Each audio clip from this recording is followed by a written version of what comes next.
Kalau dari hadits ini berarti adanya penekanan yang serius agar anak-anak itu belajar di umur 7 tahun. Kamu nanya.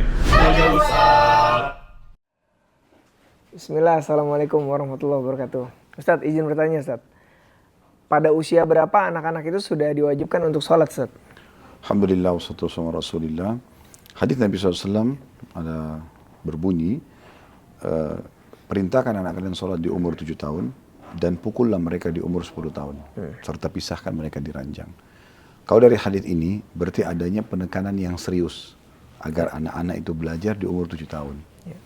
Tapi seseorang boleh tentunya memulai mengajarkan sholat dari sebelumnya. Ya. Seperti contoh misalnya pada saat dia sholat, dia biarkan anaknya biasa melihat itu. Dia membaca Al-Quran walaupun masih 3 tahun, 4 tahun. Tapi umumnya memang di bawah 7 tahun itu biasa masih banyak sering bermain-main ya. Masih sering bermain-main, bercanda. Biasanya kalau sudah 7 tahun itu sedikit lebih serius. Apalagi kalau sudah 10 tahun. Dan kita tekankan bahwasanya kehusyuan dalam sholat itu adalah sebuah kewajiban. Maka itu akan bisa lebih mudah ya, untuk dikontrol. Tapi kalau mau ngajar anak dari sebelumnya, memperkenalkan sejadah, memperkenalkan gerakan-gerakan sholat, itu pun yang saya coba praktikin di rumah bersama anak-anak. Alhamdulillah, di saat umur 7 tahun mereka malah sudah lebih mapan. Dan di umur 10 tahun ke atas itu malah sudah tidak perlu diajarin lagi, apalagi gerakan-gerakan yang benar. Gitu. Ya. Ustadz, kalau misalkan pada umur 7 tahun Ustadz qadarullah ternyata anaknya masih masih kurang konsentrasi sholatnya Ustadz. Itu bahkan sampai mengganggu jamaah lain Ustadz. Itu gimana Ustadz sikap orang tua Ustadz? Maksudnya ini anak diajak ke masjid ya? Iya, kita ajak masjid. Enggak, tidak harus diajak ke masjid. Kalau memang dia masih posisi atau kondisi seperti itu.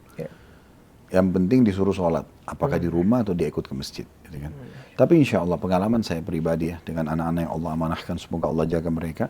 Itu dari awal saya sudah bahasakan. Nah, kita ke masjid ya. Tapi di masjid tempat sholat bukan tempat main. Keluar dari masjid baru bermain. Ya baik, mereka sudah paham. Akhirnya mereka itu masuk ke masjid memang tidak bermain. Jadi mereka sudah ada peringatan sebelumnya. Nah, terlebih lagi kalau misalnya kita hubungkan dengan janji, misalnya nanti kalau siapa yang tidak ribut di masjid, nanti ayah, abi berikan permen, misalnya. Nah, itu akan jauh lebih bisa membuat mereka tenang. Gitu.